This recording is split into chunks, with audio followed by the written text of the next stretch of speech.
There was a time when rice and beans was just rice and beans, nothing special, but that changed when she arrived.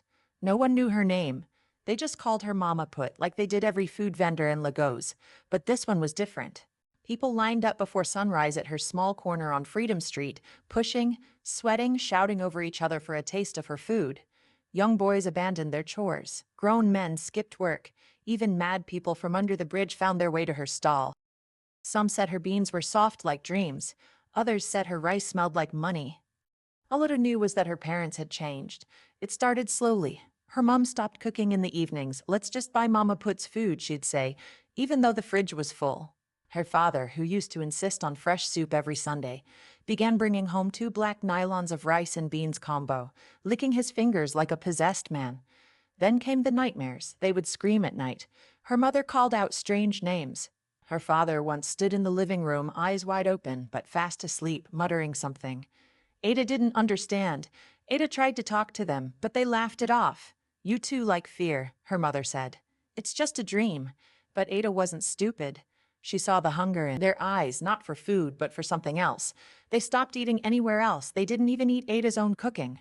One day she came home and saw them both fighting over who would help Mama Put wash plates just so they could be served early. That was the final straw. That evening, Ada made a decision. She was going to find out what Mama Put was putting inside that food, even if it killed her. The next morning, Ada woke up before the sun. She tied her scarf, slipped into her mother's old slippers, and walked straight to Freedom Street. The smell hit her first: hot oil, fried pepper, and something else she couldn't name. The line had already formed. People leaned against the zinc walls of the stall, whispering to themselves, rubbing their bellies like pregnant women. Some looked like they hadn't slept.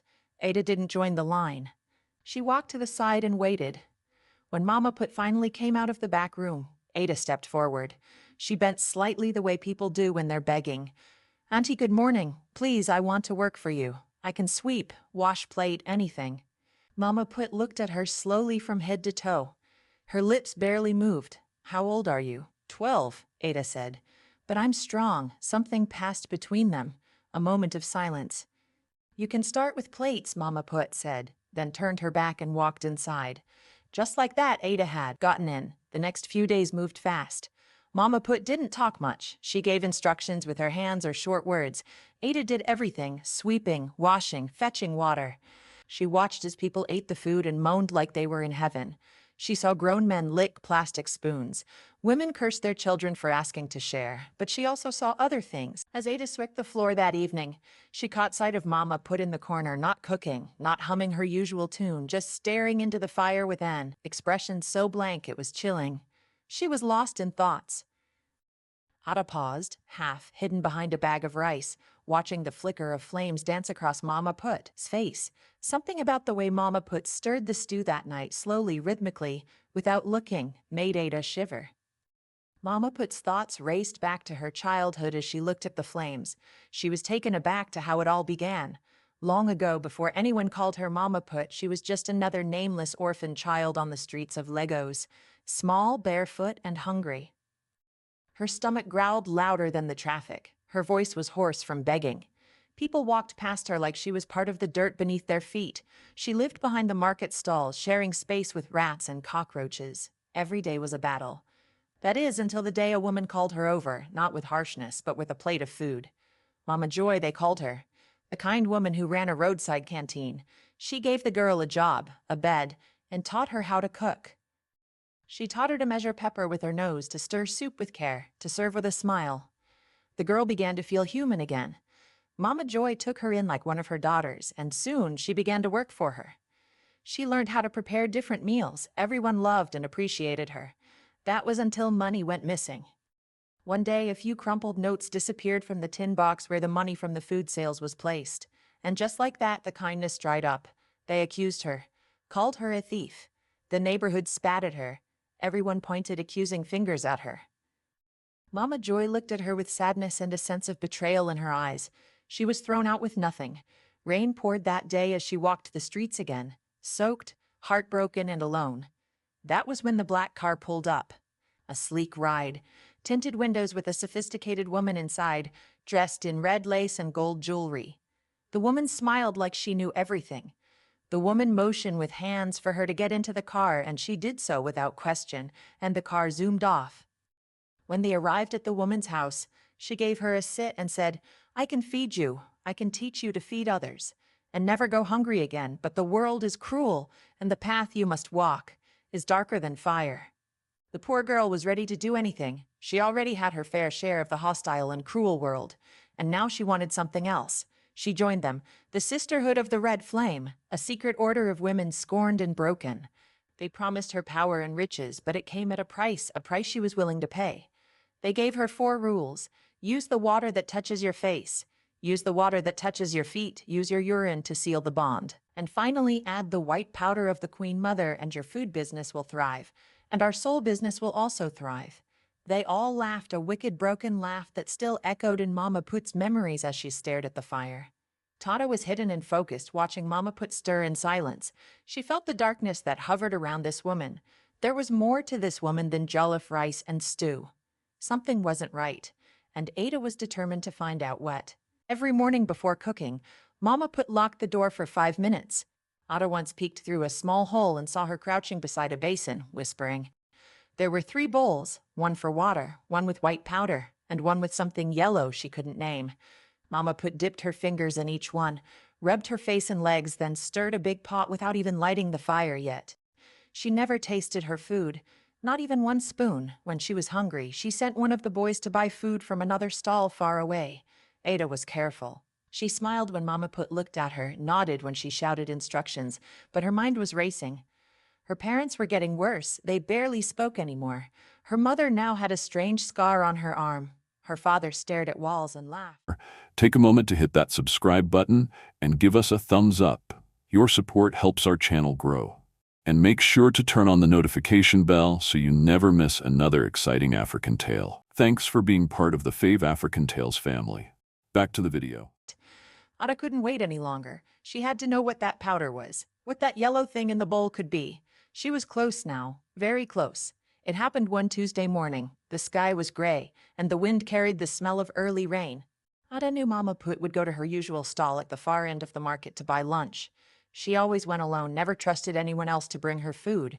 As soon as Mama Put left, Ada made her move. She slipped into the small back room where the cooking was done. The door creaked like it hadn't been opened in years. Her heart pounded as she stepped in. The room was warm, too warm. The air was thick with something bitter and heavy like burnt leaves and old soap. Then she saw it, the 3 bowls. They were lined up on the floor like a shrine. The first held murky water, with specks floating inside. Ada leaned closer. Her stomach turned. There was a small comb floating in it. The second was filled with yellowish liquid. It stank. Pungent, sharp. She didn't need anyone to tell her. It was urine. The third bowl was different. Whiter powder, fine and soft like baby powder. But it gave off a strange smell. Not sharp, not sweet. Just wrong. She looked around. Beside the bowls there was a small carved figure, wooden, with red cloth tied around it and cowries for eyes. Its mouth was open like it was screaming. Ada's hands began to shake. She had seen enough. She backed away and returned to her station before Mama Put returned. That evening, she watched her parents eat from the same black nylon. Her mother giggled for no reason. Her father whispered something in a language Ada had never heard. She touched her mother's arm gently. "Mummy, please stop eating that food," Ada said softly. Her mother's eyes widened. "Are you mad? Do you want to cook? Do you want us to starve?" Ada tried to explain.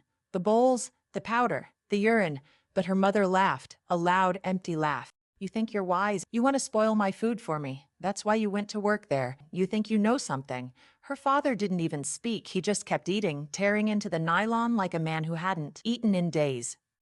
Ada went to bed in tears that night, but she didn't give up. She prayed, long, silent prayers. She asked God for help, for a sign, for power, anything. And one day it came, not in a dream, not in a voice, but in a memory. Mama Put never ate her own food. Not 1 spoon. The plan came together in Ada's mind like pieces of a puzzle finally clicking into place. If the food was cursed, if it was made with her urine, her face and leg water, and that strange white powder, then Mama Put must have known what it could do. She never tasted it, never even licked the spoon. She always ate from someone else's pot. Why? Because she feared it. Maybe the curse didn't work on her. Or maybe, just maybe, it worked too well. That was the key. Ada had to make her eat it. But how? Mama Put was careful. She always dished her own food, sealed it herself, and kept her plate separate. Ada waited. She studied her movements for days. Then one Saturday afternoon, the market was chaos. Rain had just fallen, and people flooded to her stall, desperate for hot food. Mama Put was shouting orders, slapping plates together. Oil splashed. Steam rose from the pots like smoke from a fire. "Where is my food?" Mama Put barked. I said, "I want FO and yam." She had already ordered her usual meal from another stall. The bag was on the bench. Ada saw her chance. With the market noise rising, Ada quickly slipped the black nylon open, poured its contents into a bush beside the back room, and scooped a portion of rice and beans from Mama Put's pot. She arranged it exactly the same way. Same nylon, same knot. Then she waited. Mama Put grabbed the food without checking. She always trusted her own orders. She sat on a stool in the corner, wiped her hands, and opened the nylon. Ada held her breath. 1 spoon, 2, nothing. Then Mama Put dropped the spoon, her eyes rolled. She clutched her throat, gasping. A sound came from her chest, not a scream, not a cry, a hiss. People turned. Her skin began to change, dark patches growing like ink in water. Her fingers twisted, her head jerked backward, and then, right before everyone's eyes, her body grew longer. Scales began to cover her legs. Her mouth stretched wider and wider until her jaw unhinged. The market erupted into panic. Plates flew. People screamed and ran. Someone shouted, "Jesus." Another cried, "Snake." Snake. Mama Put no. The thing she had become rose high above the table, her tongue flicking, her eyes glowing red. And then she vanished. Not slithered, not crawled. She simply vanished into thin air, leaving behind the loud echo of her hiss and a black nylon that burned itself into ash. The smoke cleared slowly. People stood frozen, unsure of what they had just seen. A few fainted. Others ran and never looked back. The pot of rice still steamed, but no one went near it. The spell, it seemed, had been broken. Ada stood in the middle of the empty stall, breathing hard, her hands trembling. Her heart pounded so loudly. She couldn't hear anything else for a moment. The bench where Mama Put had sat was empty now. Only the charred nylon remained, curling in on itself like dry leaves. Then came the silence. A deep, heavy silence that wrapped around Freedom Street like a dark blanket. And slowly the people began to wake up. Not from sleep, but from something else.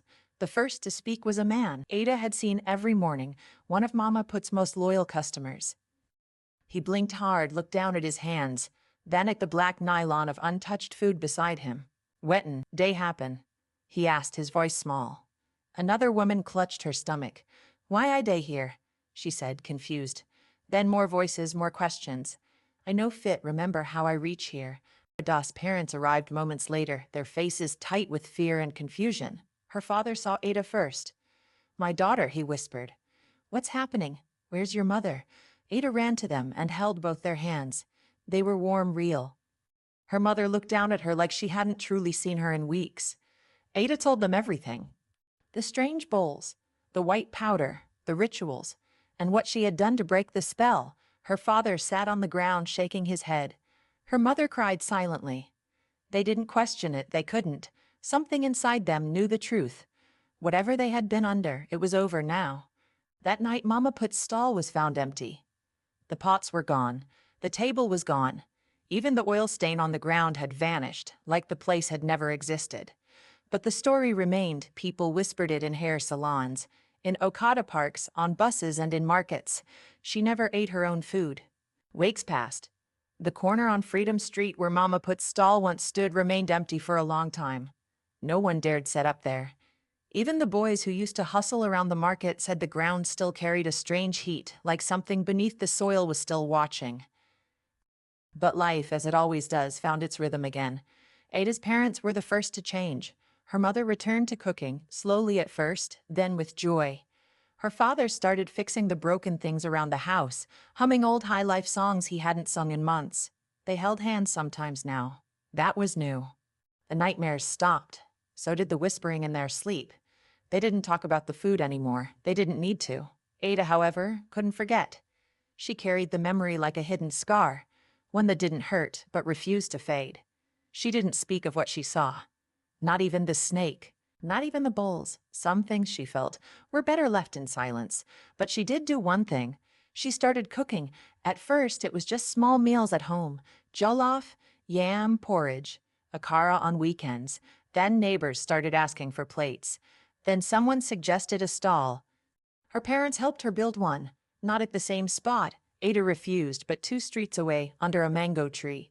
She called it Ada's fire pot. People came slowly at first, then in numbers. But Ada's food was different. It didn't trap people. It didn't change them. It reminded them of home, of warmth, of safety.